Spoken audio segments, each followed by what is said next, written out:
Well, thank you guys very much for having me. Again, my name is Eric Busby. I'm a urologist at GHS, and actually I specialize in urologic cancers, so bladder, prostate, and kidney cancer. And prostate cancer is the focus of this talk, and it's something that touches everyone, whether you're a male or a female, because a lot of the females are married to males, and a lot of them have siblings and fathers, and hard to get here without the father. And so this is going to be focusing on that. And so I welcome you to interrupt me with questions. I think that's an important part. I want this to be casual. There's going to be some details that may be too simple, some that may be too complex, and if they are, then please ask and I'll clarify things. But again, I like it to be very casual. I grew up in Greenville. I went to Malden High School, so I just moved back here about 3 years ago, and I'm very happy to be back and actually hear people praying in the room, which we didn't necessarily in California where I did my training. So it's good to be back in the South, and thank you again for having me. But again, please interrupt me. If you have to leave during the presentation, don't worry about it. And again, one disclosure is, in my business, we have to deal with a lot of male anatomy and female anatomy, so I like to throw modesty out the window, and so hopefully you guys will forgive me if I say anything that may be the slightest bit offensive, but it is something that will touch a little bit of it. So again, I'm going to talk about prostate cancer. It's a relatively controversial topic when we talk about screening. You may have seen in the media in the last few years that there's been some questions as to whether we actually should screen, whether there's a benefit for it. And so I'm going to try to elaborate on that. I'm going to try to clarify some things, and I'm going to talk to you about some new opportunities we have in the upstate for screening patients and for performing some different procedures. So I always like to start a talk on with the anatomy, because it's something that everybody needs to understand and not everybody does. And again, this is about the prostate, and people don't necessarily know what it does. And so again, the prostate sits right below the bladder. It's the little criminal that causes men to have problems urinating, and that's because it can squeeze on the urethra and make it difficult to go. But its initial goal is that it's a fertility organ, and so it can liquefy the semen so the sperm can swim up into the cervix. It's composed of two different types of cells, and those cells are the focus of some medications that we use for helping men that need to urinate or that have problems urinating. So that's essentially why we have it. And so you might ask, well, why don't you just get rid of all of them after men are finished having children? And the reason is there's some significant side effects, which is really the reason that people don't want us to necessarily screen all men. And I'll explain a lot of those details in just a minute. So what are the problems that can occur? So there are really three big problems that can occur. So BPH is essentially in a large prostate. So that's where the prostate squeezes on the urethra. Again, that urethra runs through the prostate. So a lot of people don't realize that. And that's what makes it just simple plumbing. That's what makes it hard to go. So your bladder has to squeeze real hard to push that urine out through the urethra. And then, so our goal is to treat that by opening that back up. So we're essentially simple plumbers. Infection. So prostate can get infected, and that usually happens when there's difficulty urinating and not emptying well. And then the big one is cancer. And so cancer is a very common problem. It's the most common non-skin cancer in American men. So over 200,000 new cases every year. And it still causes a lot of deaths as well, almost 30,000 deaths every year as well. All right, so BPH. So let's just talk a little bit about some of the things that besides prostate cancer that can occur. So BPH stands for benign prostatic hyperplasia, and essentially that's a prostate that's gotten bigger. People just say I have a large prostate, but it's a little bit of a misnomer. About 80% of men that have problems urinating actually do not have large prostates. They have normal sized prostates. Now I hope you can see this picture. It's a little bit small, but this is a normal prostate. Again, urethra goes right through it, and this is one where a man has a problem urinating. So that urethra is squeezed on by the prostate and the urine will not go out. And so again, it's a problem with the urine going out, and that causes the bladder to get thick, and it doesn't accommodate urine. So you get that gotta go feeling. You know, a lot of men in this room, I bet, know where every bathroom in Easley and Pickens are because they have to stop right that second. So men, I mean, not to exclude women, but this we're talking about the men. So how do we diagnose it?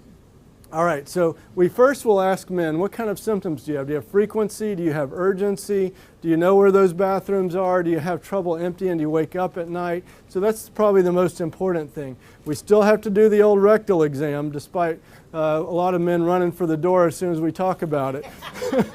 So that's because the prostate sits right above the rectum. And this is the bladder here, finger feeling the prostate. So we want to know how big that prostate is, because that can help us identify or figure out what treatments we might need to do. And then we'll also sometimes do an ultrasound of the prostate. So this is a picture of a man. So, so I know that everybody in here knows what I'm talking about. So that's something we got to do. All right, so this is a picture. And I'll tell you what these numbers say because it's a little bit hard to read. So again, 1 out of 6 men in the United States will get prostate cancer, and there's an increased risk in patients that have risk factors, and I'll talk about those in just a minute. So 238,000 cases in 2013, and 30,000 deaths in 2013. So it's a very significant disease, and it still kills a lot of men. And again, personally, and I know that personally for a lot of you, it's going to touch all of us, and that's why I do not believe in not screening. It needs to be done a lot smarter now. All right, so what are some risks for prostate cancer? Anybody know what the risks are? Pardon? No, who is at risk for getting prostate cancer? All right, men, yes, that's number 1. So on Family Feud, you would see that one on number 1, yeah. All right, what else? Who else? All right, brothers and fathers, family history. And then the third most common is African American men. So all of those have an increased risk by about 2 to 3 times the normal risk. So that goes from 1 in 6 to about 1 in 2 to 1 in 3. So obesity and smoking also can increase your risk for having prostate cancer. So all of these things, and they touch all of us. Smoking can cause a lot more than that, and so can obesity. But these are problems that can cause prostate cancer. What has age to do with it? So I'm sorry, I should have said that. So the older you get, the higher your risk is of having prostate cancer. And so about 70 to 80% of men in their 80s will have prostate cancer. It's just that they don't need to be treated. They will most likely die from something else. So it is a risk factor, but it's not one that's necessarily a risk for needing to be treated. All right, so signs and symptoms, what are those? Anybody know? So frequency, urgency, these used to be the symptoms. We don't see symptoms anymore. The biggest symptom you'll see is just a stick in the arm, which is from a blood draw. So before we started using PSA, which is again the blood test we use most commonly for prostate cancer screening, we would see men that would come in, they would have problems urinating because of the prostate cancer. It wasn't just the BPH. So they would have bone pain because the cancer spreads to the bones. They would have kidney failure because the prostate cancer would block off the kidneys. So this was in the day, in the late 80s when we started using PSA, and before, we would see men a lot more commonly like that. Nowadays, we find it a lot earlier, and sometimes too early. A lot of times, these cancers don't even need to be treated. And so that's called stage migration. We found it at a much earlier stage than we used to. All right, so the controversies. So why are we worried about finding prostate cancer? The reason is because we overdiagnose it. It's a slow-growing disease. Again, it's very common, but it's very slow-growing. Most men may not need to be treated by it, and we over-treat it. So you don't necessarily need to treat every single case because of where the prostate is. It impacts some very important functions. So urinary control or urinary leakage, or frequency or urgency, and erectile function. So these are things that are near and dear to men. And the side effects of treatment can be very devastating to men, and it is often the result of these things being overtreated. We don't necessarily need to treat all of them. The question is, so how many do you have to screen to save one life? And that number was initially thought to be around 10,000 men. And there was a study about 4 or 5 years ago that came out by the United States Preventative Services Task Force, USPSTF, that gave prostate cancer screening a grade of D, which is essentially saying don't screen. And that's because when they went through and they looked at 2 major studies, they found out that it did not really improve survival or outcomes in men that underwent screening. So you were screening men and not helping their survival. The problem with those studies is they were looked at 7 years. And so, I mean, if prostate cancer is diagnosed and treated, it's a very slow-growing disease. Really, you're not going to start seeing the benefits of it until well after maybe 9, 10, 11 years. And that was looked at a little bit more stringently, and we've started to figure out that you don't necessarily need to treat men who are going to die, who have a life expectancy of less than 10 years, unless they have very aggressive disease.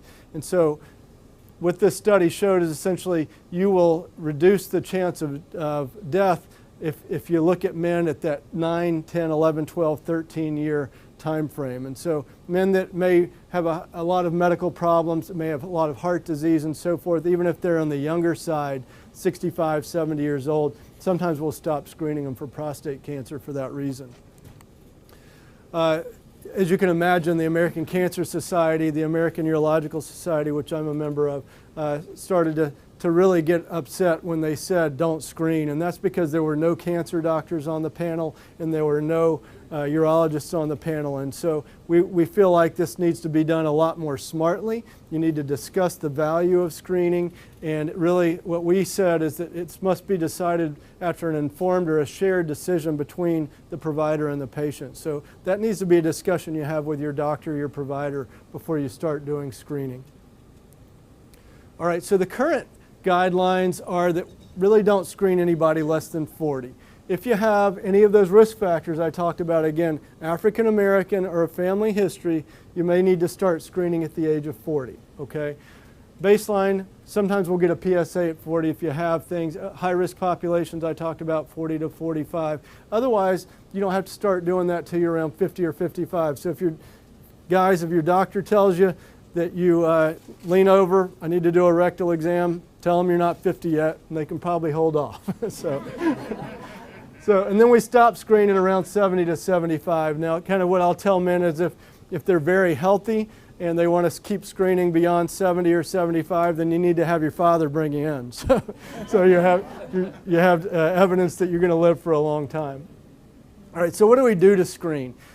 Historically, we used the old finger. That was the one thing that we could do, and we would sometimes find. Now we use that PSA. Again, that is a blood test. It stands for prostate-specific antigen. And again, that is used for, essentially, it was designed to dissolve the semen so the sperm could swim up into the cervix, impregnate the female.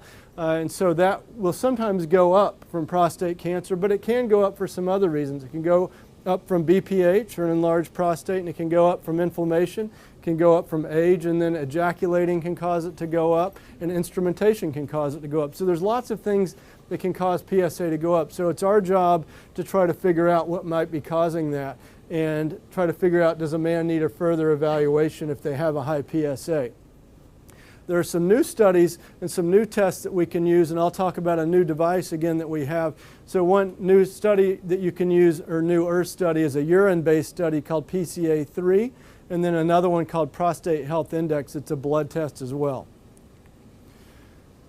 Now, PSA travels in the bloodstream attached to another molecule, and so that's called bound PSA, but part of the PSA is free, and so sometimes we'll look at free PSA to figure out, does a man have an increased risk? And so it's just another way of looking at PSA.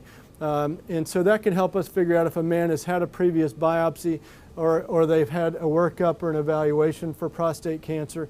Do they have a higher risk, and do we need to be a little more careful and look at them more thoroughly? Now, PCA3, I said, was a urine study. This is a newer test, and there's some data that supports using this for similar reasons that you might use PSA in the free setting.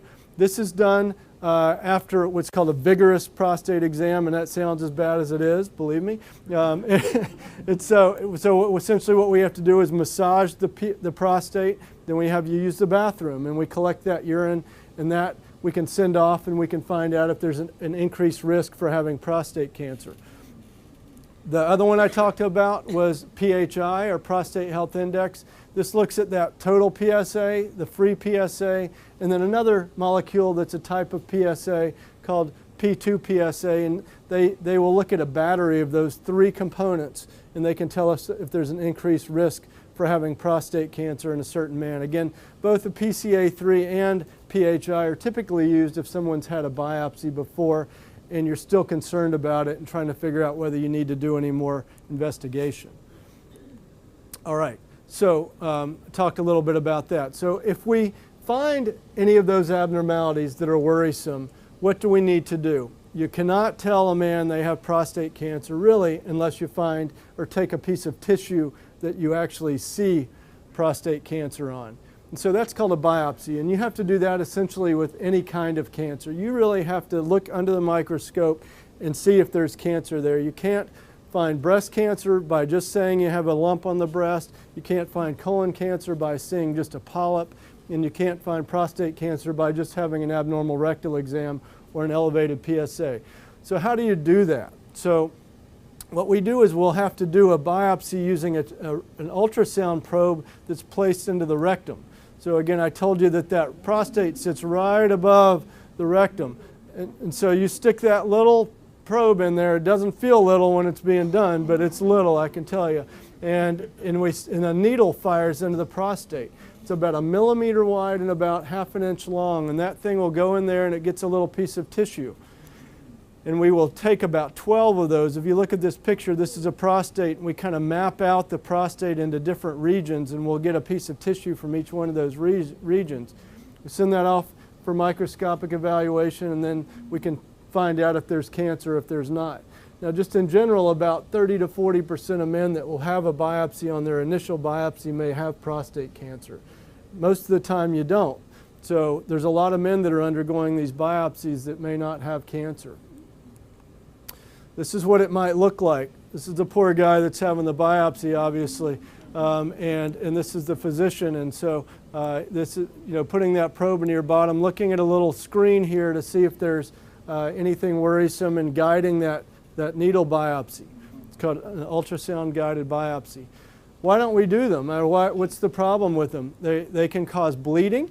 You will get blood in your urine and your stool. And sometimes in the ejaculate can last for up to a month or so. You can get infection. We're putting that needle through that rectal wall. Obviously, there's stool in the rectum, and that has bacteria, and so that can introduce bacteria into the prostate, and that can cause men to get sick, obviously. And so we give them antibiotics to help prevent that, and the other side effect is pain. It's not comfortable to have these done. We do use some numbing medication, but it's still uncomfortable. It only takes about 6 or 8 minutes, but you hear a lot of men counting to those 12 biopsies in every single language that they know. So all right, so what's all the fuss? All right, so I talked to you about those side effects. So pain, bleeding, infection, so it's not without risks. And so what are the other problems? One of the problems is sometimes we'll miss cancers. So there are false negatives. There's, like I said, 30 to 40% chance that you'll find cancer, but a lot of times you'll miss it, and there's still may be cancer there that we can't, that we missed the first time. We also may find cancers that don't need to be treated. I told you a lot of men are going to die with their cancer rather than from their cancer. And so who actually has the cancers that need to be treated is one of the important things that we try to figure out. So what can be done to optimize that? So identifying cancers that are present that actually need to be treated. That's a very important concept or problem that we have to face when trying to identify men that have cancer or that are at risk for cancer and that may need to be screened or diagnosed and ultimately treated. So this was a quote from a physician or a urologist at Memorial Sloan Kettering in New York, and this is kind of the crux of what the problem is with prostate cancer. And it says, "Is cure possible in those for whom it is necessary, and is cure necessary in those for whom it is possible?" Essentially what it's saying is sometimes we find cancers that may not need to be treated, and sometimes we find cancers that are too advanced that can't be treated. So our goal is to find those that need to be treated, the man is going to benefit from. And so that's one of the conundrums that we deal with, and I just want to show you some new stuff that we have that can help us try to figure that out in just a minute here. All right, so we've started to use imaging techniques more and more in prostate cancer to try to look at the prostate, because one of the problems with prostate cancer and performing these diagnoses is we randomly biopsy the prostate. So we don't necessarily see a tumor, like again when you have a breast lesion or a breast mass or a colon lesion or a colon mass, you're actually taking a piece of that tissue. Whereas in prostate cancer, you're biopsying the prostate in 12 areas, and you may be hitting good tissue, you may be hitting bad tissue. And so that's one of the problems with it. It's kind of randomly biopsying, or what's called a non-directed biopsy. So nowadays we're starting to use MRIs a lot more commonly. And the reason I put CT scans up here also is a lot of people don't understand what an MRI is or what the difference is. So this is what a CT scan is. Anybody in here had a CT scan or an MRI? Yeah. So you understand what they are. So the big difference is a CT scanner is very fast, and you're not in an enclosed area. So you go through this donut. It takes about a minute, 2 minutes maybe to go through it. Take slices of your body like you're a bread loaf, extending from the whatever region that they're looking at, just going from the top to the bottom. So it looks at you in kind of it's called an axial format. An MRI is done using magnets, whereas a CT scanner is done using radiation. And so one of the problems with an MRI, and anybody that's had one, you're often in a very tight little channel. It's like being in a tunnel, and sometimes that causes people to feel claustrophobic, like they don't like being in that little area. And so that was the indication to do what's called an open MRI, where you have a lot more comfortable space. You don't have that tight tunnel. But the problem is the magnet in the open MRI is not nearly as good, and you don't get the detail that you would when you're in this tight little tunnel in this closed MRI. When we do it for the prostate, it's a whole different ballgame, and this is, again, as bad as it looks. This is called an endorectal coil. You have to have this little rectal probe in for about 45 minutes when you go into this. And it stays, and that's obviously not something that every man looks forward to, and nowadays we don't have to do that anymore. We have a much better magnet called a 3 Tesla magnet, where you go into this little tunnel, but you can go feet first. So it just looks at the prostate from below, and so you don't have to go into that little tunnel. And again, you can see this guy actually looks happy, right? So you can't see this guy's face, right? So you have much better resolution. We don't have to use that endorectal coil, which one of my partners affectionately calls a mop handle in your bottom, and it's a lot quicker. It only takes about 20 minutes versus 45 minutes, and you get your head is outside that scanner, so you don't feel that claustrophobic feeling. So the goals for this. So what is the goal for that MRI? You can find these tumors, or you can find these lesions in patients that have an elevated PSA that have had a prior biopsy that was negative. It can help guide us where we need to place those biopsy needles. It can provide information if we're watching a man that has prostate cancer and we're wanting to figure out, does he need to have treatment, or is this cancer getting worse? While we're surveying him and called active surveillance, is that cancer getting worse, or is it getting bigger? In men that have low risk cancer that we think is probably not going to kill them, do they have worse cancer than we think? So we can look at those areas in the prostate and verify that that biopsy was accurate. And furthermore, one of the more cutting edge approaches to prostate cancer is just affecting that area in the prostate where the cancer is, rather than taking the whole prostate out or radiating the whole prostate. So this is what the imaging studies can look like. So as I told you earlier, we use an ultrasound when we're doing the biopsy, but an MRI gives you much, much better resolution, so we can see those details in the anatomy. And again, this is what the prostate looks like right here. This is the rectum back here, this dark area, and then your pubic bone is right here. So the prostate sits right behind that. You can see this little nodule that's worrisome for prostate cancer. Much better detail. It can tell us if there's an area we need to biopsy or an area that's worrisome for cancer. Any questions right now? Yes, ma'am. Does prostate cancer typically originate in the prostate, and does it typically metastasize elsewhere? So it almost always will originate in the prostate. There are some subtypes of prostate cancer that may occur elsewhere, but that's very rare. And it doesn't typically metastasize. Now it can in many cases, but oftentimes it grows so slowly that a man will die with it before it metastasizes. All right, so this is a little better detail on that MRI finding. And the reason I showed this is because it essentially verifies that this person had cancer, this man had cancer. So you can see the prostate in this area that the arrow is pointing to. Looks like it's worrisome for cancer. And there's some different ways they can manipulate the magnetic fields to tell us whether there's worrisome findings. And this is a fluorescent view of it. And you can see that the radiologist will outline the area that's worrisome and tells us essentially where we might need to do a biopsy by sticking that needle through. If the prostate gets removed, you can see that this area actually was verified as having cancer. This is the cancerous area, and so that's where we start to see this real benefit for the MRI. And we're starting to use it more and more, and the insurance companies don't give us too much of a fit. Sometimes I will have to call them and explain why we want to do an MRI because they're very expensive. They cost between $2,000 to $3,000, and it doesn't always provide information you need, but in certain men, it should be performed and it can provide good information.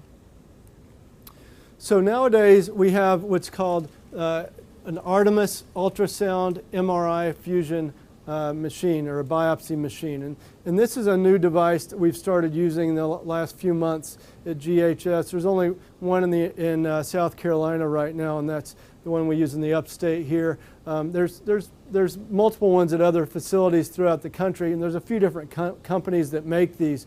And the value here is we can actually take that MRI that a man got at the time or prior to his biopsy, and then we can use the ultrasound at the time of the biopsy, and we can fuse those to make a three-dimensional image at the time of the procedure. And that allows us to very accurately biopsy any area that's worrisome in the prostate, so we're no longer doing those random biopsies. We're targeting the area that's worrisome and trying to find something that really may need to be treated. This doesn't add much time to the procedure. Nowadays we do them while a man is sedated in the operating room. It takes about 15 minutes to do. They don't really feel any discomfort or anything. We still use some numbing medication. They're sedated, sort of like they might be for a colonoscopy. They're not completely put to sleep. So it takes a little bit longer. It's a little more involved, but it's no increased risk or anything, but it does provide improved outcomes from the standpoint of finding cancer that may be there or that may need to be treated. So this is what it looks like. So this is, in the next slide I'll show you a good picture as well. So again, this is the MRI, and this would be a potential worrisome area that the radiologist would say you might need to target. This is the ultrasound, and then what we can do is we can fuse that, and these pictures on the end create that three-dimensional mass so we can very accurately target this area. Again, this is called an MRI ultrasound fusion-guided biopsy of the prostate. And so this is a better picture that may be easier to see from the back there. These are the typical biopsies that we perform in the standard format. Again, I told you there were 12 of them. And this is the abnormality that's worrisome. And so, again, we will take a few biopsies of that abnormality, and then we'll take the standard 12 biopsies in addition, because we still may find cancer in those areas that need to be treated. And this helps us figure out, is there an increased risk for having something that's more aggressive? Because that's what that MRI can also do. It can tell us if there's a higher risk for this being more aggressive cancer or cancer that needs to be treated. And so that helps us figure things out, sometimes before the biopsy, and then it can help verify whether there's something worrisome after the biopsy. So the goals, again, these are the four main goals. So the MRI ultrasound biopsy can help find cancer in men that have had a previous biopsy regardless of the number of prior biopsies. So sometimes we'll find men that have had multiple biopsies before. And one of the issues sometimes with performing these biopsies is when they're on that front part of the prostate, it can be very difficult to reach while a man's awake, which is when most biopsies are performed. And so by putting them in with some sedation and doing this in a very careful format in the operating room, we can get to areas that may be a little bit more difficult to reach than when a man's awake. And so sometimes that's where those cancers will develop, and that can help us find cancers that have been missed on prior biopsies. The other reason is the degree of suspicion of the cancer can sometimes be predicted as to how aggressive it is. It can tell us what the likelihood is of there being a more aggressive cancer. And the way that's described in prostate cancer is called a Gleason score. The Gleason's the person that described prostate cancer, and as to how aggressive it is. And the more aggressive cancers have a higher number, which would be the 7, 8, 9, and 10, whereas the lower grade cancers are 6 and below. And so that scale varies from 1 up to 10. The biopsy, the fusion biopsy can also tell us the size of the tumor. So it can help us tell us if there is a very large tumor or if it's a very small tumor. And that can help us figure out if we can forego doing treatment and just follow a man. And then the last one here is that a prostate without a finding that's worrisome for cancer, for more aggressive cancer, can potentially avoid undergoing a biopsy at all. So the data that supports this has been looked at in the last couple of years as this technology has evolved. What it's shown us is that in men that have undergone this targeted biopsy, they have a 30% higher risk for being diagnosed with more aggressive cancers than the conventional standard biopsy. So when you're looking at men that have a high false negative rate on those biopsies in that 12-core format and may need to have another biopsy in the future because it might have been missed, it really looks more attractive than having to undergo a repeat biopsy, because we're having a much more confident biopsy that we're finding something that does need to be treated. The next one here is that targeted biopsy can diagnose fewer low-risk disease, low-risk cancers. So if you do the MRI, it shows an area that may not need to be biopsied, or that you biopsied an area that shows a low-risk tumor. It can find 17% fewer low-risk cancers. So it may say that we are not finding cancers that don't need to be treated. And then the last one here says that we still need to do that standard template, and that's because the MRI is not perfect. It still has false negatives and false positives associated with it, so we still will often do this standard template, because 12% of those intermediate risk cancers and 5% of those high-risk cancers will still be diagnosed outside of that abnormality that was seen on that MRI. All right, so any questions on that before I move on real quick? Okay, how much more time do I have? 5 minutes? Okay, great. All right, so I'll just talk real quickly. So if we find prostate cancer, I'm not going to go into a lot of prostate cancer treatments today, but what can we do to help figure out what the next steps would be? What are some of the newer options? Because historically we would say if you find cancer, you treat it. And that's what you do in a lot of cancers in general. But in prostate cancer, we don't necessarily do that. And again, we talked about that because a lot of these are slow growing. They don't all metastasize, to answer the lady's question there. And that's because it's slow growing. But a lot of times these are fast growing and they may metastasize. So there's some gene studies we can do where we look at the markers in the prostate cancer called genomic studies, and that can help us stratify or separate men that have more aggressive cancers. There's multiple tests now that can help propose or identify significant cancers, and then also using that MRI that I was telling you about can help us with surgical planning. And so this is what those gene-based studies will tell us. So this is what a cancer would look like. They can take these little antibodies and they can stain the tissue where those antibodies will bind certain molecules, or they may not bind other molecules. In the dark areas are the worrisome ones. And so if those are bound or those stain positively for some particular marker, particular antibody, it may say you have a higher risk for having more aggressive cancer. So that can help us figure things out. Again, all of these things cost money. They cost several $1,000s for this type of study. And so we have to figure out the right man to do this in, but sometimes in men where you're on the fence about treating them, we'll do these sorts of tests. MRI, as I said, can help us with surgical planning. One of the issues with prostate cancer, as I said, these little nerves that run right beside the prostate, again, this is the prostate right here. So if you take that thing out, you may take these little nerves out that help with potency and continence. And so when we see a tumor that's right beside that, sometimes you have to sacrifice the potency and continence to get rid of the cancer, especially if it's a bad cancer. Whereas sometimes if the cancer is in the middle of the prostate, we can save those nerves, which is called nerve sparing, and you can optimize or improve the chance that a man has recovery of those functions after surgery. And this MRI right here shows you that there's a tumor right there that's worrisome. And again, this is that after that cancer has been taken out. You can see it was indeed right there in that area. So you want to make sure you're not leaving cancer in there, but at the same rate, walking that fine line of preserving those nerves. All right, so again, questions. I'll run through the treatments just real quickly so you have an idea. Yes, ma'am. Like I have a son, and my father had prostate cancer. Then his paternal grandfather and uncle had cancer. Has he got a higher risk of being on both sides of the bed? Yes, ma'am. So anytime a man has a father, even a grandfather, is a slight increased risk, especially a brother. There is an increased risk. So that's somebody I would have start screening, just an initial PSA around 40. And if it's perfectly normal at that time, then he can wait till he's 45 or so to get another one. If it's a little bit concerning, then you would start the annual screening at that point. So yes, but that certainly doesn't relegate him to having prostate cancer. He's just at increased risk. All right, so real quick, I'll just go through. So a lot of people will ask me, are there any ways to prevent prostate cancer? There's really never been a vitamin or a vegetable or anything like that that's actually been shown to reduce the risk for prostate cancer, and that's looking at real well done studies.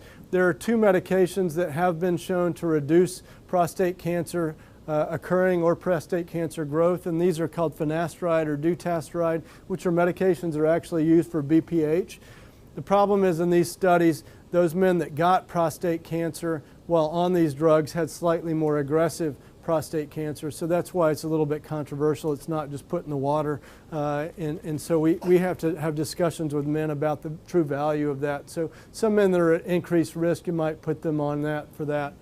So PC-Spez is a medication we used to use that was shown to reduce that problem. It was pulled off the market because it caused blood clots because it had estrogen in it.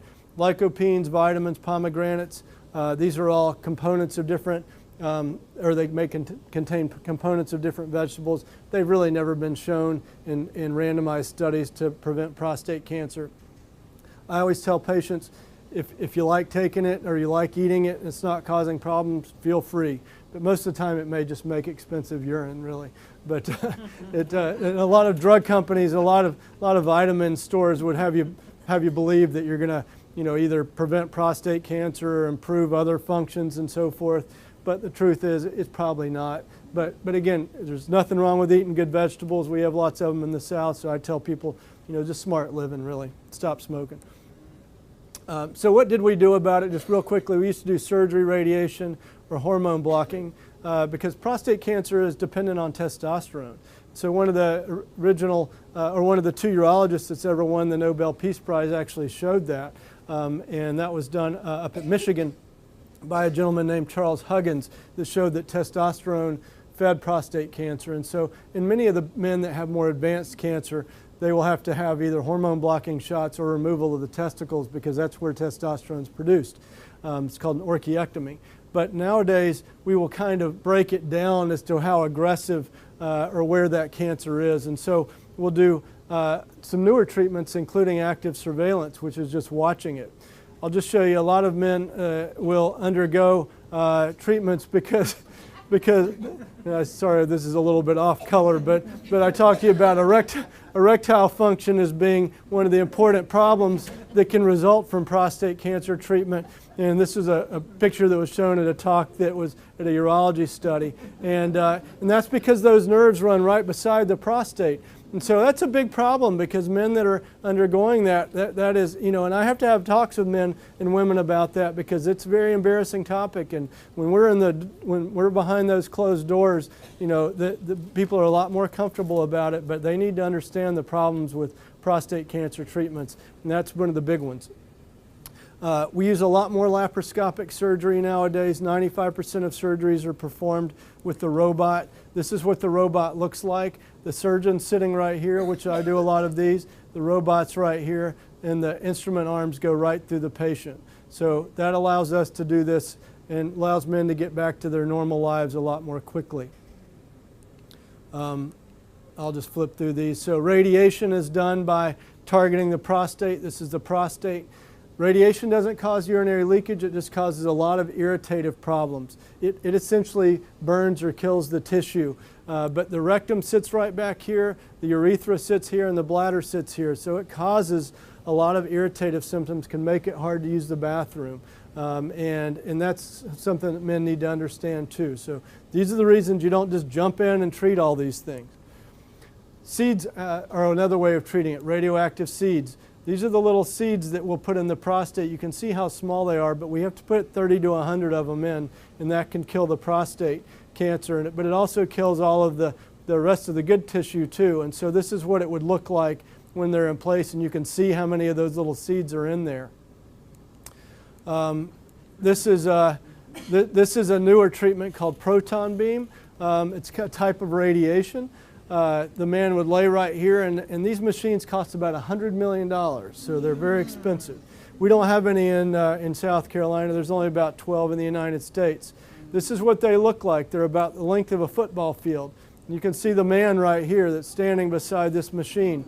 And this is where that little bed is, and that's where it would go, right there in that little thing. And that's that picture where you saw that where that person would lay down. This is a newer type of treatment, supposedly more accurate targeting of the prostate. Freezing the prostate's another option. These little needles are stuck into the prostate, and they'll form little ice balls on the end of the needle, and that can kill the cancer also.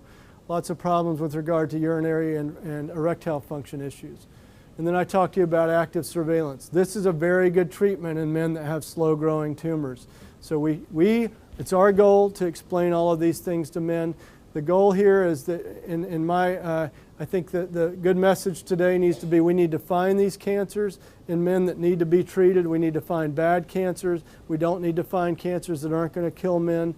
And we need to figure out who really needs to be treated. So who's going to die rather with their disease rather than from their disease. And that's one of the $25,000 questions that can be very difficult to answer sometimes. And so I think it's an important discussion you need to have with your urologist or your treating oncologist. And it's something, again, that touches all men. But if you have any questions, now would be a good time, please. Thank you.